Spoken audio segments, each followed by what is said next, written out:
জুলাই সনদ ও ঘোষণাপত্রের বাস্তবায়ন এবং আইনি স্বীকৃতির দাবিতে রাজধানীর শাহবাগ মোড় অবরোধ করে বিক্ষোভ করছেন জুলাই যোদ্ধারা। সেখান থেকে বিস্তারিত জানাতে যুক্ত হচ্ছেন সহকর্মী সাব্বির আহমেদ। সাব্বির আছেন সেখানে, আজকের তাদের অবস্থান কর্মসূচি সম্পর্কে একটু জানাবেন, তাদের সাথে কথা বলার সুযোগ হয়েছে কিনা, কি বলছেন তারা? ধন্যবাদ বাবলি। গতকাল সকাল থেকে জুলাইয়ের ঘোষণাপত্র এবং জুলাই সনদ বাস্তবায়নের দাবিতে এই শাহবাগ প্রাঙ্গণে জুলাইয়ের যেই শহীদ পরিবার রয়েছে এবং জুলাইয়ে যারা আহত হয়েছেন তারা এখানে অবস্থান করছেন এবং সেই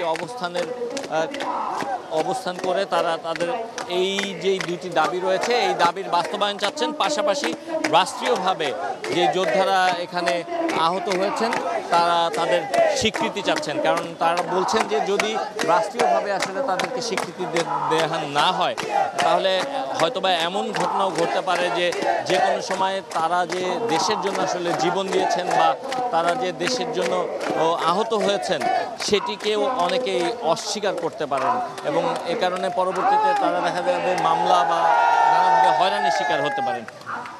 আমরা একটু কথা বলতে চাই এখানে যারা আন্দোলন করছেন তাদের সাথে। আপনাদের দুটি দাবি রয়েছে এবং আপনারা বলছেন যে এই দাবি পূরণে আসলে সরকার টালবাহানা করছে, কেন মনে হচ্ছে? আপনারা জানেন, দেশবাসী জানে, ইতিপূর্বে আমাদের তিনবার তারা ওয়াদা দিয়েছে, কিন্তু এখন পর্যন্ত তারা আমাদের এটার কোনো সুরাহা দিতে পারে নাই। বর্ষপূর্তি হতে যাচ্ছে আর 4 দিন পরে একটা ইন্টারিম গভর্নমেন্ট আমাদের রক্তের উপরে, আমাদের শহীদ ভাইদের উপরে তারা আজকে দাঁড়ানো, তারা এটা দিবে 3 মাসের মধ্যে।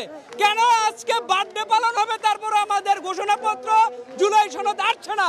এটা জাতির প্রশ্ন, এটা শুধু জুলাই যোদ্ধাদের প্রশ্ন নয়, এটা পুরো জাতির প্রশ্ন। কেন দিতে পারছে না?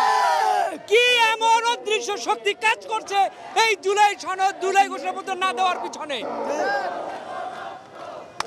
শুনছিলেন তারা যেটি বলছেন যে আসলে ষড়যন্ত্র চলছে এই জুলাই সনদ যে বাস্তবায়ন বা জুলাইয়ের যে ঘোষণাপত্র বাস্তবায়ন সেই বিষয়টা নিয়ে। আপনারা জানেন যে ইতিমধ্যে জাতীয় ঐক্যমত্য কমিশনের সঙ্গে যে বৈঠক হয়েছে সেই বৈঠকে প্রায় 19টি বিষয়ে